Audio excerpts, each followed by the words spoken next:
The Spin-off Podcast Network.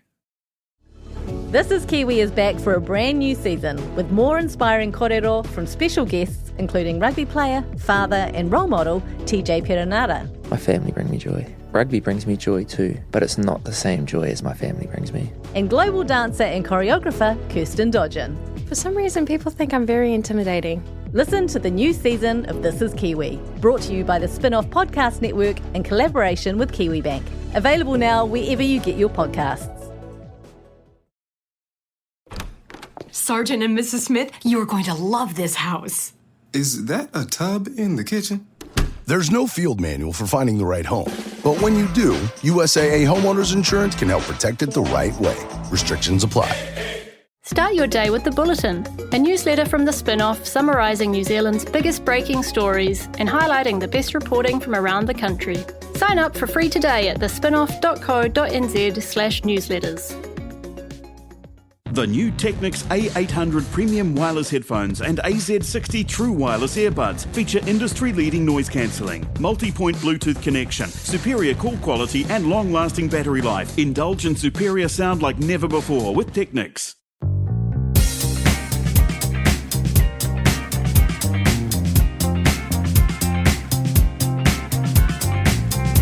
Kia ora e te whānau, welcome along to the penultimate episode in the Real Recap series of MAFS Australia. Wow, well done. Sorry, What a I'm journey. sorry. It's been a long time. It's been a long time in COVID. Hey, we thought that this was going to be the last week, but there's 2 more glorious looking episodes coming up. Two? So you get One. 2. Oh, God, the snafu continues. Isn't there Is there just, two? there's just the reunion dinner party? Are you joking? There's a reunion. Oh, isn't there 2? I'm sure there are 2. There's the don't reunion know. dinner party, and then there's the retrospective where they all watch the footage together with Yes, the judges. Those are 2 different... Oh, so Two there's like different another episodes. couch session. Thank you. Yes. I love In the this, couch I love session, this. they play back some of the footage that That's they right. wouldn't have seen yet. But the dinner party's before that. Yes. Holy What a moly. glorious combination. A tight 2. I cannot wait. I'm almost certain that this is how they ended every time, and we're just like these are newborn baffled. babies. Wow! What What will they think of next? Married again at the end? What? It's been diluted. It's been diluted by Married at First Sight New Zealand, you see, who do take all sorts of shortcuts. Almost nothing. Do the least. So it befuddles our brains. Anyway, speaking of being befuddled, we had, thinking this week was the final, which was our first real pod fuck up, we had arranged to all get together to watch the big finale. And what happened? I would almost argue that I had arranged. Duncan had arranged, but Duncan had said in the text, the final dinner party. True. I interpreted that to mean the reunion dinner party, not the final during the experiment. Yeah, I interpreted it slightly differently, which was Duncan doesn't really know what episodes are coming up. He just means the final episode. Well, I interpreted them to mean the episodes we're watching in preparation for this podcast right here. But I didn't realise that you guys were all sprinting off ahead. But I understand now the befuddlement. Yes. We weren't sprinting so much as just trying to get it done, trying to watch them in time to be able to record this podcast because you have a cramming kind of style, Dunk. I do.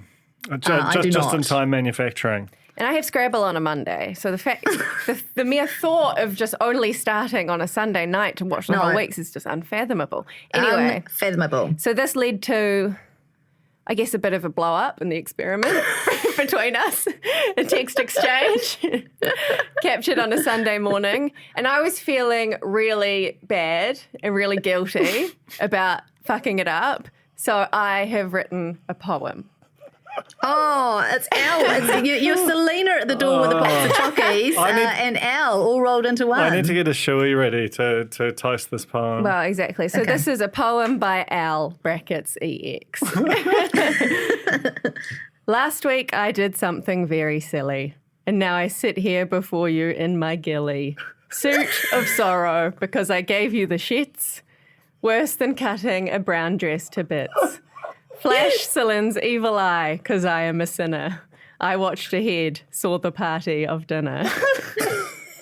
I know we made plans to have a lads' night, but I was met in the spa, a bit too excite. I was wiggin', although the details were firm, much like Al bursting in and doing the worm. Watched the wrong episodes of Televiz Eon, betrayed you worse than Carolina did Dion. You may want to hold a grudge like Liv, because I don't have a perfume to give. My wallet is nowhere near 10 feet tall. I have no Cody flowers, nor Holly cupcake haul. So I will leave you with this, my final offer to you. I'll happily drink my own tears from a shoe. Oh. Friday poem, locked and loaded. I wrote that at 8 a.m. on a Sunday morning because I was so distressed that we had ruined our pod relationship. So I hope that you might accept be the that greatest apology. thing that's ever happened on this podcast. And there have been a lot of great things. Vows renewed. You're so clever with making words that don't rhyme right. Amazing. The television. Television. I did have additional help from Joe as well, so thank you. I liked also the ghillie suit. Yeah. You know, it would go across two stanzas. I don't know about poems. Yeah. But I loved that. That's much I can tell you. To review it. We get it to Bill Manhire probably quite easily, hey? Yeah. In a way. He'll be listening. In case you've just joined us, this is your reality recap podcast. We are rounding up, recapping season of Married at First Sight Australia. I don't know, 164. I looked it up. It's many. Oh, next year's 10. It's been quite a ride. There have been times throughout the season where I've been like a bit boring. But then it's just been slam after slam after slam from Liv, who... Like, I dislike her very much, but also what would the show be without her this season, you know? What I love about Liv is I think it's going to be a real shock to her when she watches and finds out that she's the villain and not Dom. Oh. Don't you think, though, she's realised by the time they went their separate ways? Because she had some... No, because we don't know what's been left on the cutting room floor, you know? She seemed suddenly very remorseful in a way that showed too much self-awareness for what we've seen of her already. Anyway, let's get into it. It was Vows week this week. There was one final dinner party, as we all know. Not the final dinner party. But the penultimate. Penultimate dinner party. But we're just going to go through couple by couple. Should we start with Liv and Jackson? Sure. Just get them out of the way? Well, it's not really getting them out of the way. They're the main course. Okay, well, I mean... she's still a bit of a dick. Yeah. And I actually started the week going, I just don't want to talk about the photo. It's all rubbish. I don't want to talk about the photo. I don't want anyone to bring up the photo. She was the only one at this point bringing up the photo. And they did a thing where they kind of went home. Oh, no, should we start with the dinner party? Obviously. Oh, God. I said, I'm sorry. Are we supposed to do the dinner party and then couple by couple? No, we'll do the dinner party within couple by couple, I think is what we agreed. We'll get it right by the last week, don't worry. Okay, so Liv did chip in again on the old photo. She arced up, as they like to say. She arced up. What happened again? Oh, and she outed Jackson. Yeah, it was just... That was the shocking moment of the night. Jackson. Wait. Jack. What? Jack, sorry. Yeah. She outed Jack. From a conversation that happened at amongst the girls very early on in the experiment.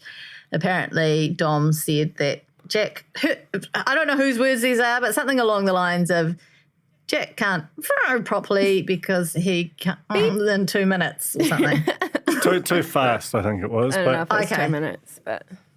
Just check. How fast is too fast? It's all relative, right? You know, different to different people. I feel like there should be some kind of Chatham House rules. Is that what you call it?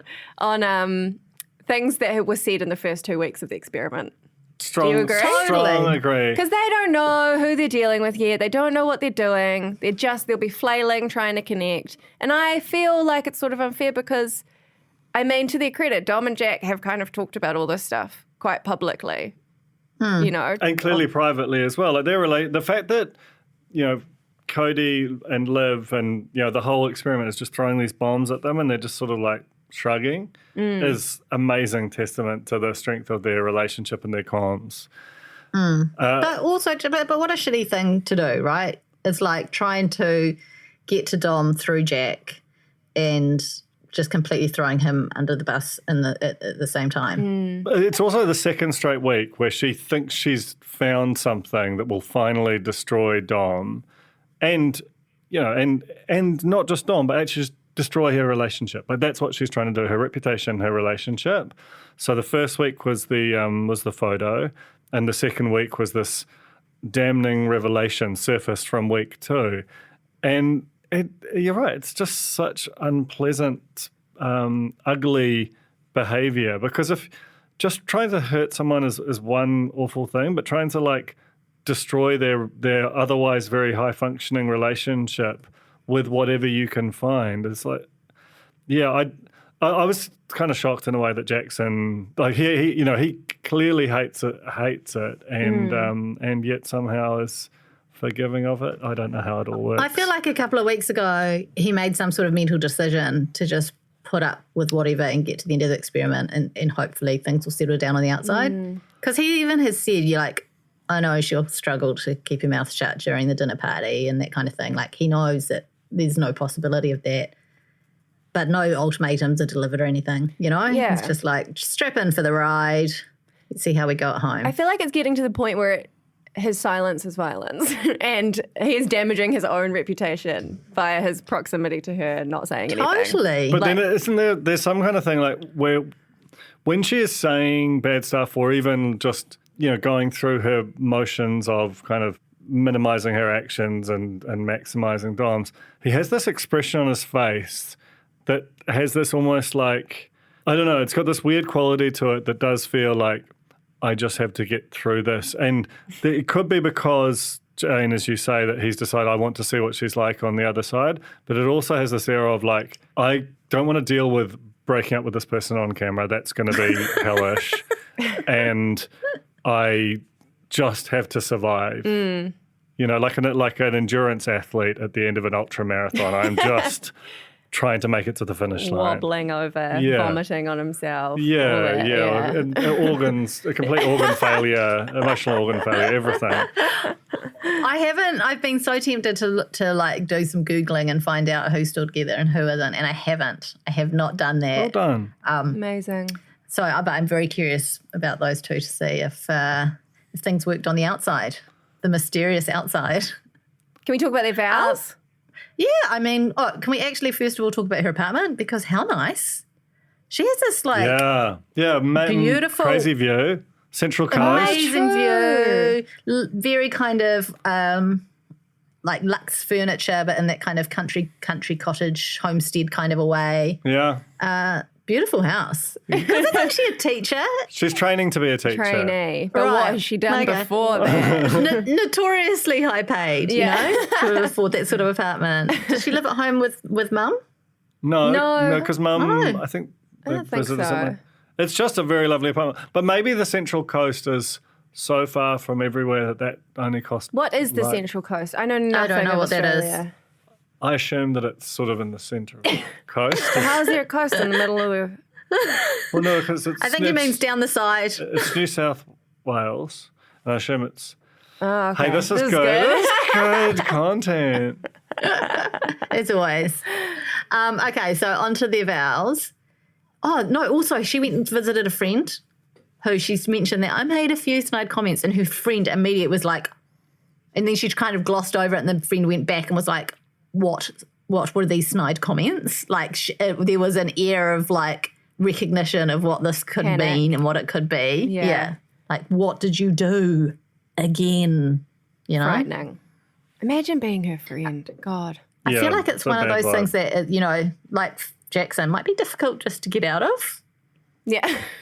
I'm not even sure that Al could worm his way out of that, Nah. Oh, that's good. Thank you.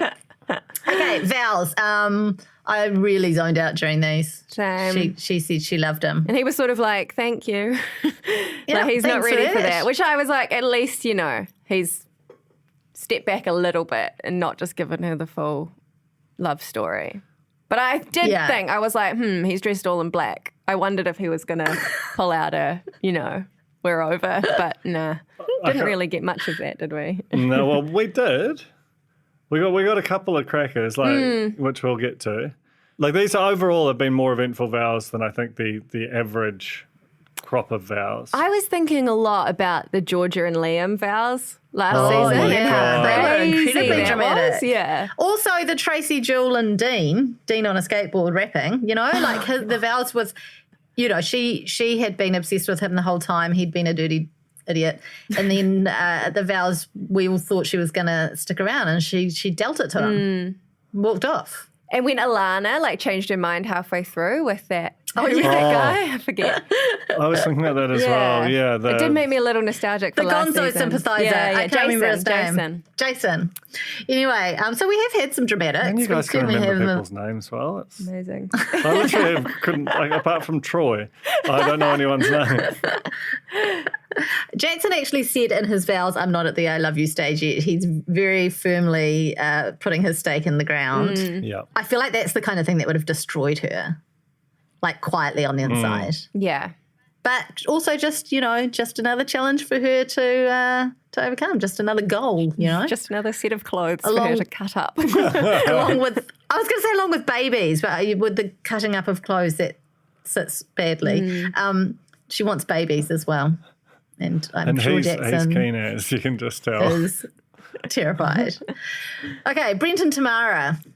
At the dinner party, suddenly Tamara and Liv are like besties. It's amazing the way that alliance has come up, an alliance of evil, an axis. Because I feel like I can't remember fully back 40,000 episodes ago, but weren't Tamara and Dom quite close at the beginning?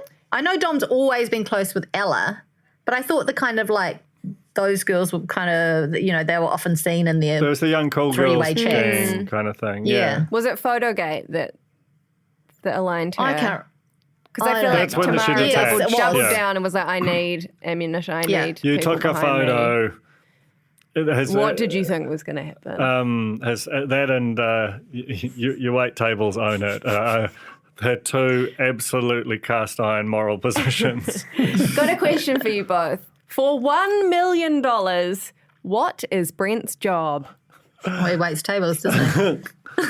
I feel like Brent has very clearly articulated that he manages and runs venues and does the sort of joined up marketing that gets people to the venues, which feels like an important and complex job that, not that any kind of a job should, rule you in or out of any relationship, but it does feel like status equivalent to even, whatever Tamara's status hungry thing is. And for her to say, I still have no idea what you do, when what he does is, it's not like it's some weird industrial engineering thing that would require quite a lot of layers to understand. It's, I'm sure that she goes to restaurants and so on all the time and can imagine that she was brought there by some hidden power, which might be marketing.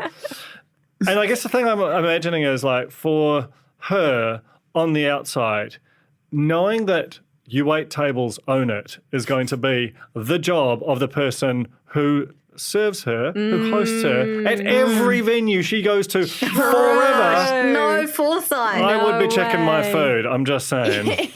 Oh my God, she's going to have so many hairs in her food. Only Uber Eats under a fake name from here on out tomorrow.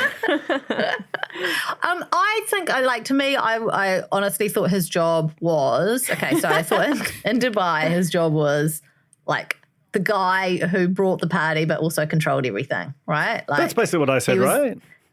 Yeah, essentially. And then back home, I feel like he's done a little bit of everything and is currently managing a restaurant. So all that stuff that you've said, Duncan, but he has a current kind of job, which is managing this restaurant. She's literally been to the restaurant. It's like a big, big restaurant. It's fancy. Yeah. And God bless Jack, again, always coming in there with the sensible input, saying he manages a restaurant. He's a jack of all trades in the hospitality industry. Probably easy to remember jack of all trades, though, if that's your name. Tamara doesn't have that luxury. Tamara of all trades.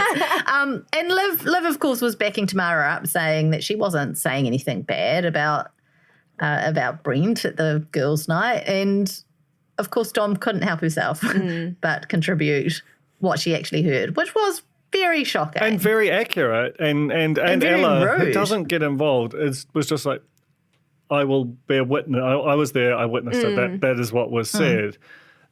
It is like they don't understand that they're being filmed. Yeah. And that all of this stuff is going to be replayed to them. truth will out. Yeah, and I cannot wait for that. And Brent was understandably just mortified. He was embarrassed. He was disgusted that she'd gone so long spending all this time with her. Talking we saw quite a lot of chat about his job, and that was probably not even the full extent of it. Like he said, everyone at the table knew what he did. We knew what he did. Tamara just didn't know, and this riled him. It was like the straw that broke the camel's back, and he got up and he threw his ring at her and stormed off, and then annoyingly came back and had a nice chat with her. Yeah, well, I did Well, love she the hadn't ring, done the that ring bit. toss, as it were. And I liked how someone at the table was like, what was that? Like he was just throwing like a coin or Sure, it something. was Cody. But it was amazing. And then he comes back and does just an all-time vow, because she did this very mean-spirited and small vow, no thanks. I don't know what the terminology is. And then he actually does what you're supposed to do, which is, here are the good things about us and you and our relationship. But then I'm so glad he did this, because he just absolutely went to town. And I don't necessarily agree with all of his characterizations. I think the main one that she does, like I think, because he talks about, is it her egotism or? No, she talked about his egotism a lot, and that she can't make up her mind because he's either full of himself with an ego or he's insecure, and she just is pulls both of them out as if they're the same thing. He told her that she doesn't respect anyone. She's got no loyalty. She's not God's gift, so stop looking down on people. She has none of the qualities he's looking for in someone. Good luck, good riddance. And then there's just the throwing down the loves cards. throwing down, Yeah. loves throwing things. But It's a shame Al wasn't there to pipe up. What are you throwing? no, but there was that that is actually fairly accurate. She just has a level of contempt towards anyone she doesn't view as meeting her standards. And contempt is obviously the most poisonous thing in a relationship of any description. And, it just, even the way that she looked at him as if he was saying that, as if it was like Bubba having a tantrum, you're just like, this is a man that you've effectively tortured through your actions. And for you to not even understand this pain radiating out of him that you've entirely manufactured, it's just, didn't love it. But I'd love to see Brent back. I feel like we should have a total, just a season which is pure redemption of the good maybe sorts. the 10th season. Maybe the 10th season, producers. It seems like a nice way to celebrate the double digits. Get Trashley back. Get it all. Oh, Trashley. So good. Brent's mum, I think, summed it up quite nicely when she was like, if he's not happy, fuck Tamara. Yeah. Yeah. Love it. That was just the advice that he needed. I just want to mention with her vows, she was so robotic as she was delivering them. She had absolutely no emotion. It was kind of like she didn't, well, clearly she didn't want to be there. She said as much before, but I just felt it was completely unnecessary for her to say a lot of what she said. She could have very easily let him down gently. You're a great person, you're just not the one for me. Rather than you made me feel homesick, you made me feel out of place and all that shit. I wonder, it's just unnecessarily cruel. I wonder with the vows to what extent they sort of beat them up with the edit, because she might well have done the ramp up and the ramp down, and they just thought, let's just do all ramp down and just leave her out there to hang her out there to dry. So. Do you think they get a framework, which is to lay your vows over? Yes. It's like you must have a but here and an although, and then a however. Yeah. But nonetheless. I was trying to time the howevers. I got Selena's bang on the button. I was quite proud of that. I do think there's definitely story producers who, if not helping them write their vows, are certainly saying things like, this is your chance to tell him really why it's not worked, the things that you haven't been happy with, justify some of that behaviour that Australia's going to see, and then let's get some excellent television. Okay, Selena and Cody. at the dinner party, before the dinner party, Selena apologised to Dom. Bless Selena. Angel. She was kind of the least culpable out of that lot, and she made the effort. It was just like playing on her. She wanted to apologise for her involvement in Photogate. Gave her a Marmite, what's it, a pencil case? Vegemite, yes. Sorry, God. Get your facts straight. That's me Dom is cancelled. going to be so pissed at you right now. Also some chocks. Lovely gift. Very big bag. Possibly misleading. I was like, what has she brought Could her? possibly be. But what is the appropriate gift for I'm sorry I looked at your Well, no, because I OnlyFans think she did picture some and distro, didn't say she? anything. I thought. What do you mean? Like of the image. Like whether it's like this or like this. Oh, I thought she was more culpable. Selena also passed it on. I sort of seem to remember a little like sort of reference to that from, you know, so she wasn't the originator, but she might have been a link in the chain. But But she wasn't protesting on the night anything like, apart from just sort of saying it wasn't anything bad, because I don't think she wanted Dom's feelings to be hurt. But she was also going to go and speak to Dom. That was her plan, to talk to her privately. I mean, I guess I feel like with Selena, I just think that just speaks to her character as like, I've upset someone. I didn't realize, I don't genuinely believe that she didn't deliberately set out to do that. She probably got it caught up in the kind of mean girlsiness of it, and then was like, oh, look, this is really hurtful. But then the fact that she just went and apologized, that's the natural human thing to do. But almost more instructive than that was that Liv was like, oh, I'm so angry that she's apologized. Like, it's nothing to do with you. And Tamara, Yeah. why did you apologize? Tamara was like, why did you do Like that? we had It's a almost like pact. they had some... Yeah. Yes, Yeah. exactly. Yuck. In answer to your question about what's the appropriate gift, I think perfume. Flower bomb, perhaps. I mean, there's some going spare, you know. True. It was so good to get Cody back home in this last little. Oh my God, what a little stretch. My God. Before we go back home, just back to the dinner party quickly, because I think this is important. During the honesty box, Cody finally says that he will be with Selena after final vows. Well, which I think is, but that's, I'm absolutely no Cody fan, but that would have been nice, I'm sure, for Selena to hear at long last. Cody brought even it if he felt home. under duress. I think Cody brought it home pretty impressively, given, and just the fact that they end as maybe the happiest couple. The redemption arc from the lows of you're not like the blonde beach babes. Ugh. But still, I think free Selena, hashtag. She is settled for less than she deserves in Cody. Yeah, but you're not going to find what she deserves out there on the market. Like, she's very good. That person doesn't exist. I'm not sure that they exist. Without Nando's, there would be no real pod. There'd also be no cheesy garlic pita. Basically, Nando's changed all of our lives. Now, we all know that times are tough for hospo, and sadly, Nando's have had to temporarily shut down some of their restaurants. So make sure you check the website to see which stores are still open before you visit. However, if you prefer to eat at home, like I do because I'm lazy, Nando's Delivery has got you covered, and there's a nice little bonus on the side. You can order a scrumptious meal directly from the Nando's app on your telephone or the website on your computer and earn Peri Perks points. Once you're on the Nando's train, you are definitely not going to want to get off, and you can use your points towards future orders. You don't get Peri Perks through other delivery services, so great hack. If you're a fan of The Real Pod, show our besties at Nando's some love. Visit nandos.co.nz or download the app today. At Zed, we're all about moving with the times.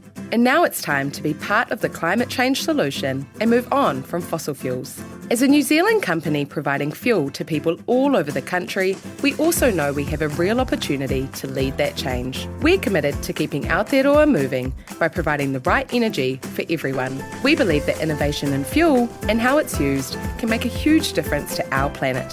Find out more at z.co.nz. Okay, so let's go to Adelaide, where the borders are open. Great timing. Cody gets to meet Selena's lovely mum. He says he's so excited about it in this way where you're like, he can never hit the right emotional register. But I'm like, anybody is not that excited about meeting like what is objectively a terrifying mum. Yeah, should be interesting. I don't know. Like, we saw it in the preview that he breaks a teacup, right?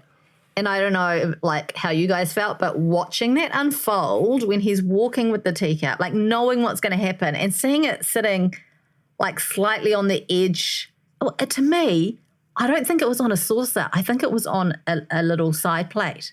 And so it wasn't nestled into its groove. Like she set him up, but it was sliding over to the side. And like I found it really kind of horrible and painful to watch. Are you defending Cody again? No, I'm not defending Second time Cody in a week again. we've got defense of Cody. No, You don't think I'm Selena's not. awesome mum has the appropriate sauces for those cups? I kind of agree. I think she does. I just think that maybe, I don't know, he might have put the wrong thing on the wrong thing. I don't know. Counterpoint. Anyway. Has Cody ever not botched anything? No. No. That we have seen He's on got this that nice program. flat with Zach. That's true. It's lovely. Interior And he's design. got his, he's managed to keep his special cup for such a long time without breaking it. It's a shame he couldn't give the same respect to What's his special Selena's mum's cup. When they were at the flat, that was the thing that made me go, oh, maybe this is his flat because he's got his cup from, I don't know, his like, His colourful cup. I don't miss that. you know, his equivalent of the sheep shaggy cup. That's a deep cut. So, yeah, and then his mum picks it up and is like, "You're clumsy." Her mum. Well, her mum too, I suppose. Almost more so. The way that she's like, "You're clumsy. You'll be clumsy with your relationship." The way that he manages to find, not only he does a bad thing, but he finds a bad thing with a person for whom this thing is an omen. Like this is instructive. This is not just a random incident. It is something which speaks to the future and of your essential character. It's just a beautiful scene. She just rips him. Amazing. Just from that one Broke your cup. interaction. Gonna break the relationship. Gonna break her heart. I mean, we're all fucked, aren't we? I also liked that she was delivering all of this interview in front of an enormous portrait of herself. Wasn't it glorious? And she's like, Going, is that what she was doing? yeah. She's doing kind of like the loser hand, but chin and cheek. Very, very delightful. Loved it. Yeah, it was beautiful. It was just like kind of slightly out of focus in the background, but then they did do a full kind of tilt up over it, which was great. Let's not forget that she's seen some of the commitment ceremonies, remember, when he was at some of his worst. Because she was at the theatre screening when the parents had seen some of the stuff that had already gone on. So she's kind of, she's got some information that would probably help her to get to the you're not right for my daughter conclusion, don't you think? Yeah. And she was very honest about that. I mean, it was more just like, you deserve better rather than like, Cody's kind of fine. But she's like, I'm not impressed at all. I can tell he's not really into you and he's not keen to show me that he really loves you. So she also picked up on the fact that he didn't use this as an opportunity to say, your daughter's amazing. Didn't do the Bachelor thing where it's like, I'm so in love with your daughter. She's incredible. Like, well done on raising such an amazing person. he also knocked over the frog when he walked in. He knocked Lest over we the frog forget. at Selena's flat. Yeah. Oh, was that she was like, Selena's? don't do that. Yeah. She was like, don't do that at Mum's. I'll go one better. She's very superstitious about this stuff. Then anyway, when they left, he gave her a couple of sea otters. Actually, he only gave her one. He kept the other. He bought her an adoption certificate for a sea otter. In joke of theirs, very cute. But the worst bit is when they went to say goodbye and she was so sad. And then she's like, normally I get ghosted, so I don't get to say goodbye. That line destroyed me. Too much. Anyway, they got there in the end, didn't they? They did their vows and they're going to give it a crack. I've got a weird feeling that they might become the gonzo. And Last the distance. Yeah. Well, she did say, she also dropped babies, didn't she, in her final interview? Let's go have some babies immediately. But I thought it was like a weird compliment to him. During the vows, she said, being with you has made me a more resilient person. Which I feel like is like, if that's the nicest thing you can say about somebody, I don't know if you want to spend the rest of your life with them. I didn't know if she was going to stick with him. That was probably the best kind of fakey of all of them for me. She did the big however. swing. But as soon as she was like, I'm And- not going to do, I've listened to my parents for too long, I was like, fuck. Oh, you really don't. I have a weird hope in this relationship. Admittedly, it's all upside for Cody and almost all downside for Selena. But I can sort of see it. Let's talk about, I think because we want to finish on such a lovely note, let's talk about Ella and Mitch next. So things just really fell apart big time at the dinner party. It was more of the same. Ella's feeling insecure. Mitch is just completely checked out, like completely shut down, checked out. He's almost got he's got a bit of the Cody thing of like, I don't know how to do relationships, but whereas Cody sort of says that in a, I'm bad at this, but I'll have to learn kind of way. Mitch is like, I'm bad at this, and if you want me to change or if you want anything like that from me, and it's quite a different tone. Being starting out as a Mitch fan has been a roller coaster ride throughout this season because he has been up and down my esteem all over the show. I mean, he was great at the lads' night, So Wigan, funny. and now he's just being. And Ella's so lovely. I really like her.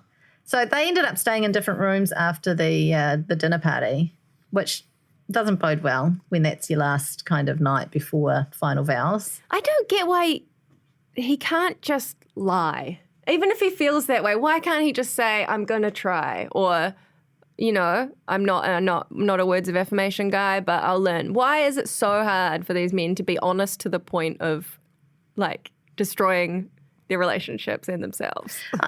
I think the key thing here that must be eating her up inside as well is that, like he said in one of his In the Moment interviews, he was like, 2 weeks ago, I would have had no doubt we were leaving here together. Things were fantastic. And I'm sure that he expressed that to her, that they had those conversations. And then in the final 2 weeks, that started to come undone. So can you blame her for being insecure about something that was there and then having someone say to you, I don't know how to say those things? It's like, but you've said them before, So that's, is that gaslighting? Telling someone you don't know how to say something that you've said before?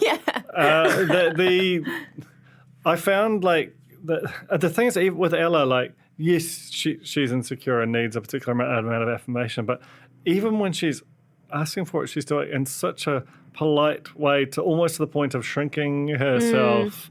Like, what she's asking for is just so overwhelmingly reasonable and fine. Like, in terms of, like, there are versions of that would be quite sort of exhausting to carry as the partner, but hers is so sort of benign and she's sort of apologetic and I just need this one little thing. Like, you are not getting that thing because I don't do that. Yeah.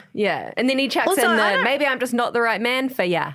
And when he says he's made up his mind. I don't rate ya. I don't rate ya. He also says that I don't think I'm going to be good enough. So it kind of like puts it on her almost as if to say. Your insane standards of wanting someone your who expectation. says you're cool once a year. And she's like, if you want to try, if you want it, you just try. You at least try, like you were saying, Duncan.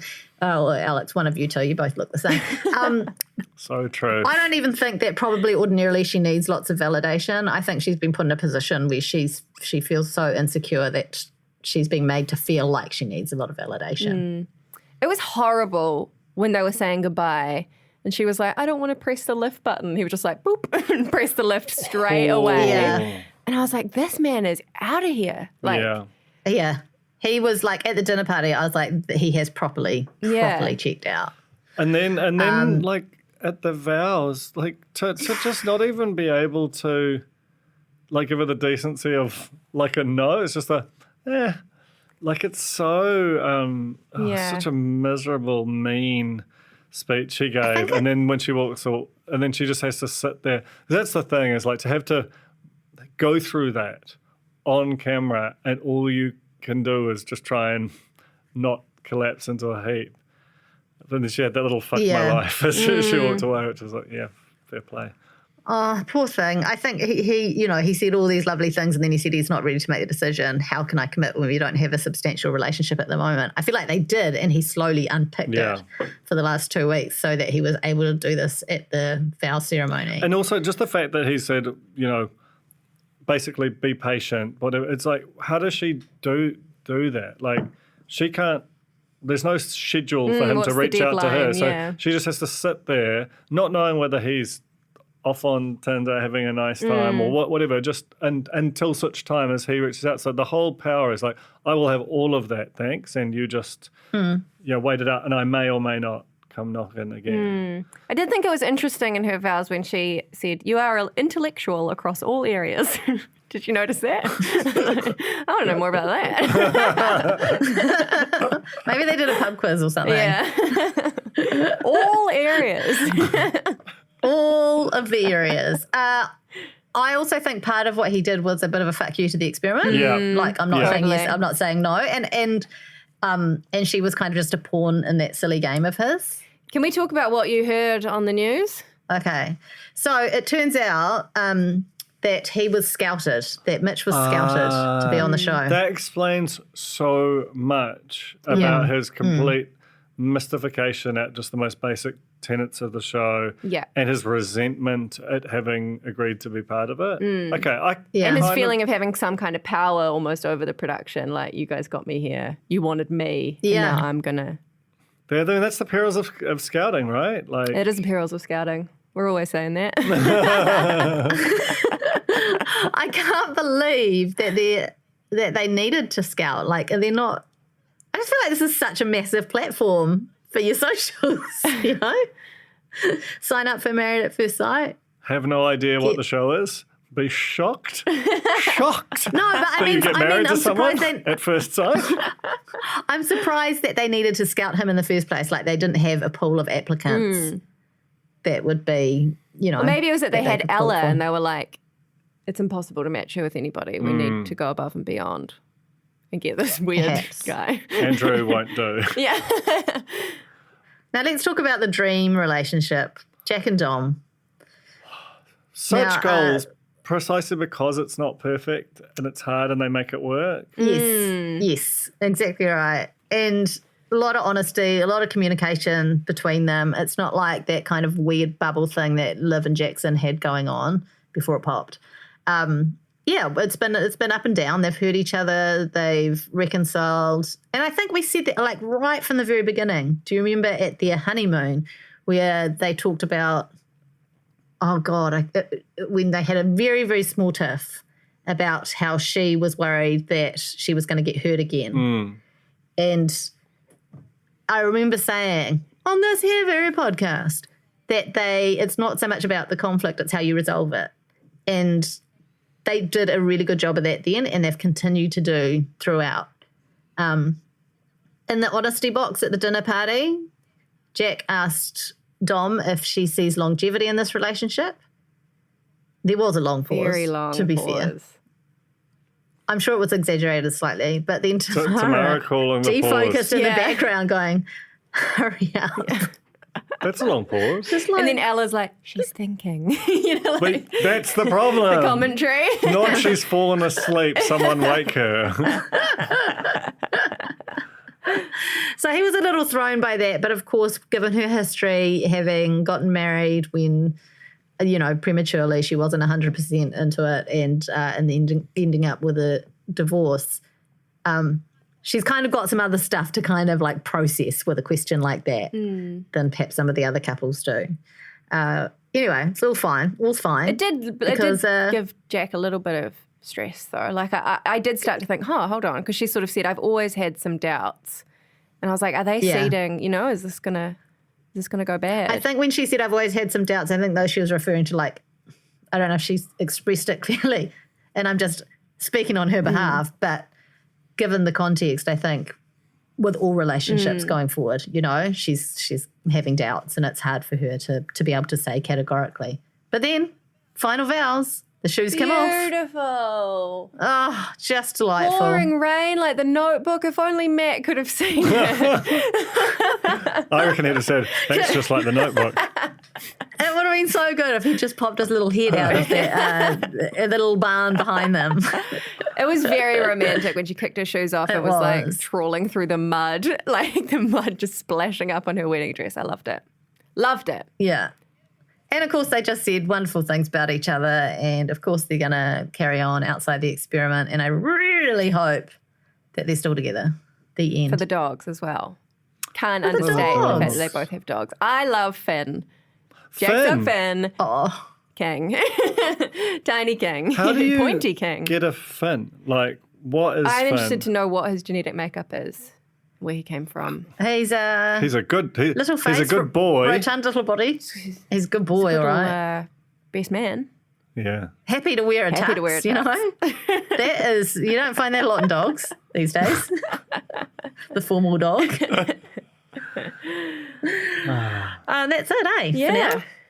Till the dinner party. What we thought was actually it forever, but it's not, because as we said, there's a big old final dinner party coming They up. surprised us by doing what they do every single year.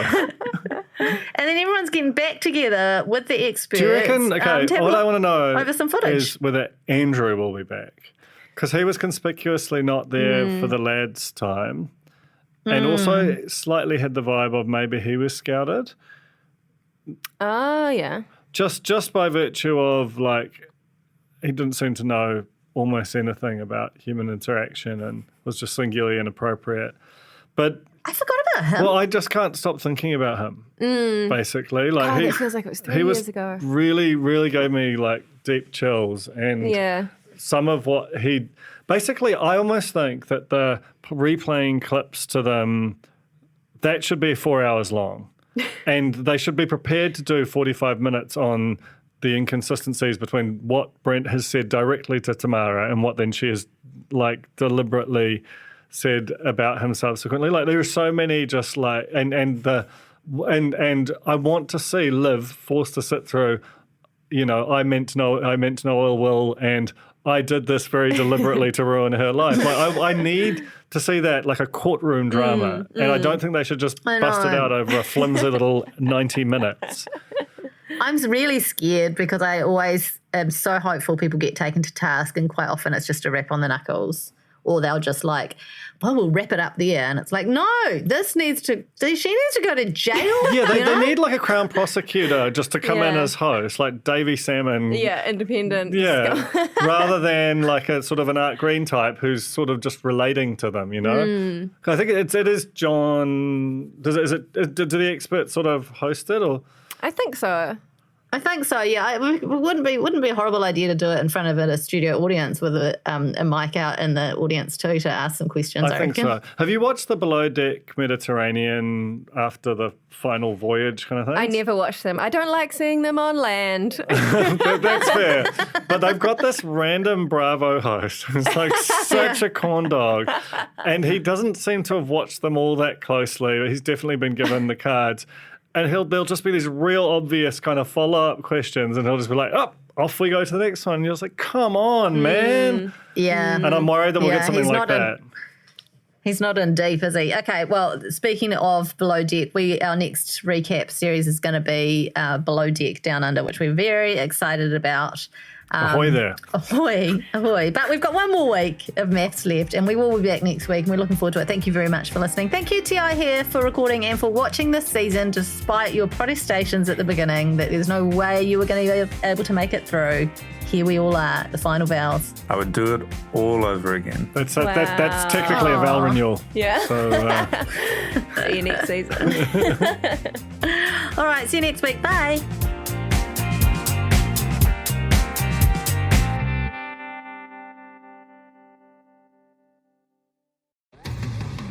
Do you find it hard staying optimistic with all the financial news in the media?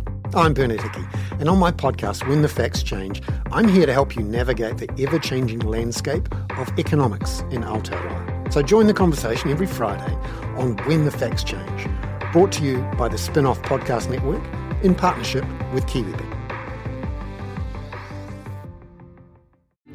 Kia ora, I'm Duncan Grieve, founder of The Spin-Off. You can help us keep all of The Spin-Off's award-winning journalism free for everybody by becoming a member today at thespinoff.co.nz/donate.